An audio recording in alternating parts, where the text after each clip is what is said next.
tayo ng Ulas. Tingnan natin yung Skyway.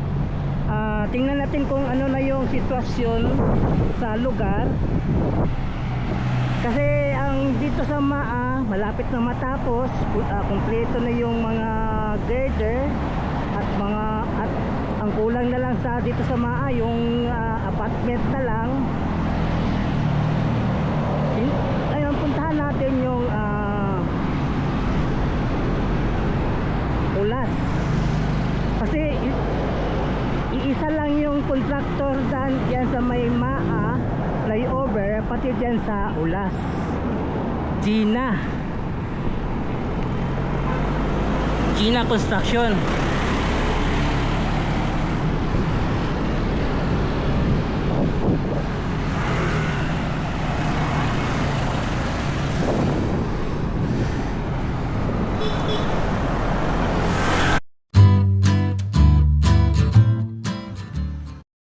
안녕하세요 여러분, 잘 지냈어요? 먹고 싶어? 행복해서 Welcome to my channel Crispy Core TV. Please subscribe, like, and share. Ngayon, puntahan natin ngayon ang Ulas Skyway. Tingnan natin yung sitwasyon dyan.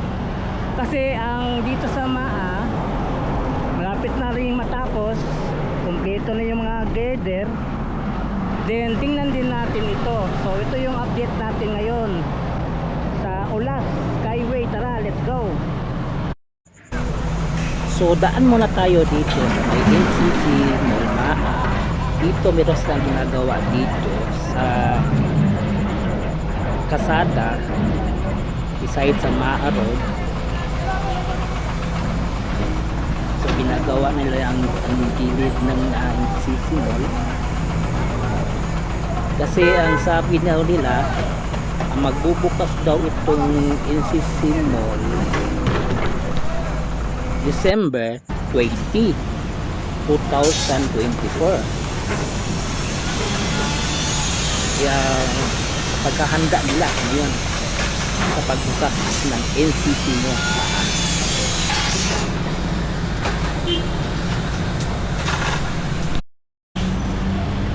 Sa ngayon, ang kanilang tinatrabaho ngayon andito sa labas na area, patungo doon sa may MAA, papuntang MAA.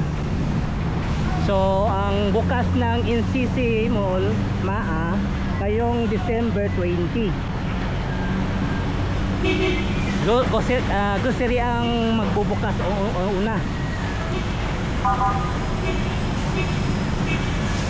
Shout out.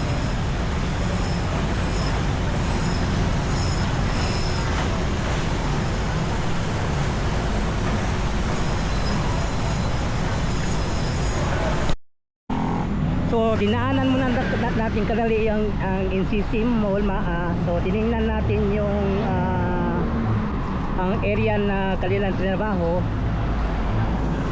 Ang sabi daw nila ngayong December 20 ang bukas ng NCC Mall. Ayun, patungo tayo ng Ulas Skyway. So patuloy tayo sa update. Tara, let's go.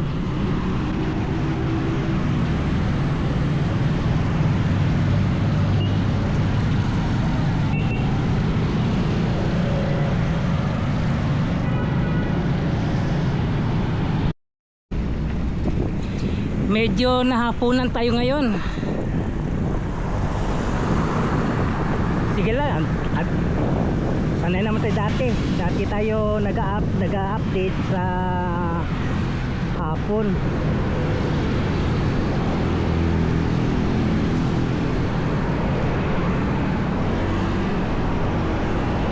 So tuloy pa rin tayo pagpunta sa Ulas Skyway.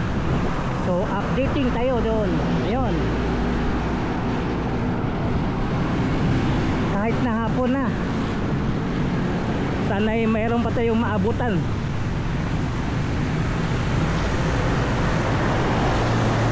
Sana'y may liwanag pa. Dumaan kasi tayo ng NCC Mall MAA.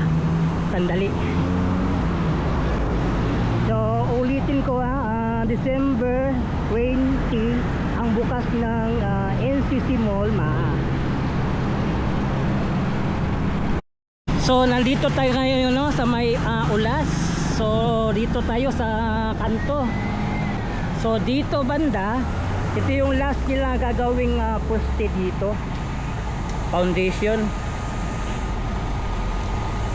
So dito yung foundation last nila gagawin. Andoon walang poste gagawin, pero merong gagawin sila parang alalay lang na poste. So ang last nilang gagawin na poste ito, patawid na doon.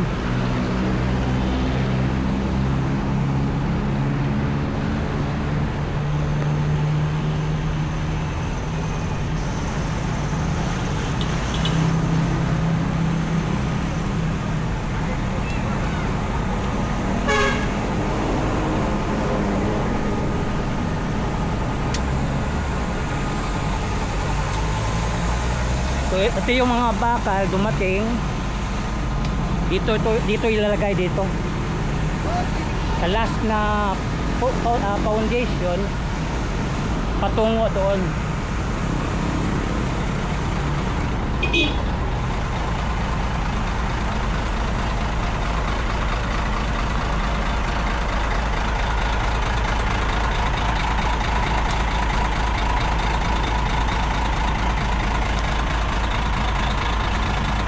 Akyat sa taas. So andito banda walang gagawin silang foundation, pero silang poste gagawin, walang foundation, alalay lang para itong dito makatawid doon. So walang foundation dito ilalagay.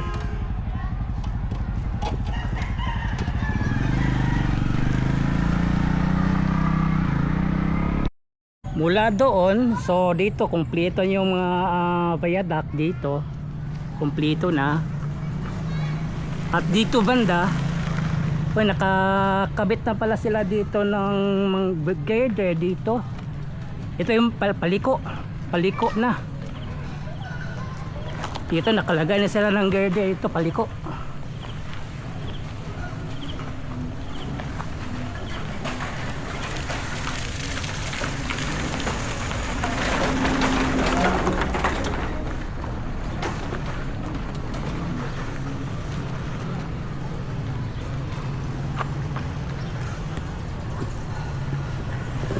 Nakabit na pala sila dito, kumpleto na. So ito yung update natin dito sa may Ulas. Tingnan natin kung makapalipad tayo.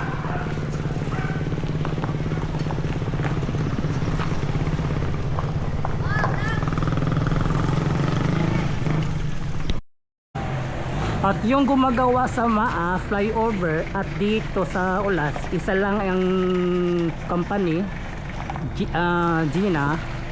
Gema Construction. So dito nila ngayon binabanatan, pero mahirapan talaga sila dito sa pagkabit. May mga mga kable pa nakaharang lalo na doon lalo na dito may kable pa dito nag cross doon. So hindi sila makalagay ng girder dito, may kable pa, kailangan matanga itong naka cross kasi ito paliko ito mahirap dito.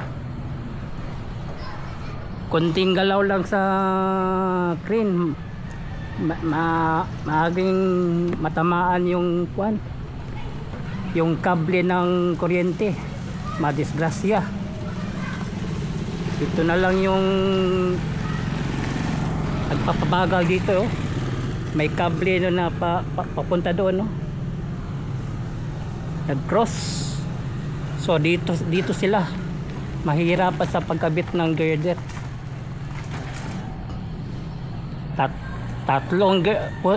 tatlong kable, isa, dalawa, tatlo. So parang hindi tayo makakapalipad ng drone dito kasi ang dilim na, hindi na makita yung drone.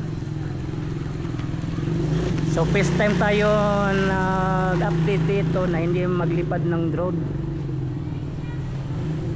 Hindi kaya sa drone, madilim na, hindi na makita.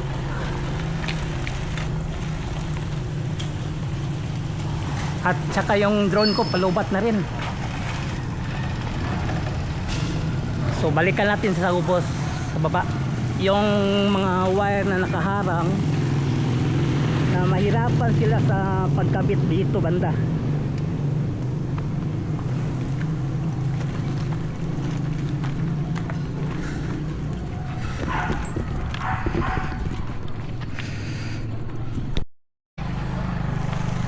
Lalo na dito banda ito may kable naka-cross punta dito, so hindi maka-execute ng girder dito kasi mayroong tatlong kable ng kuryente at saka itong dito dikit na masyado sa copper yung kable.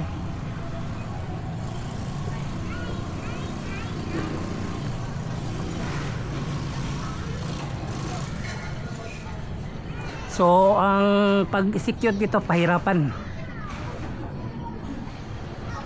Kaya ito dito babagal yung proyekto ng Skyway dahil sa mga kable ng kuryente. Ito yung last susunod na kakabitan ng girder, pero may mga kable. May kable.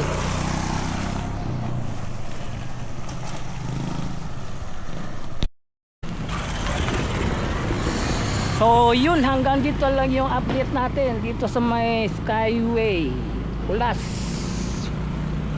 Please subscribe to my channel Chris Picker TV. I-follow po na nga akong Facebook page Chris Picker FB. So thank you for watching. Kamsahamnida, annyeong, and God bless you all. Sarang ngayon.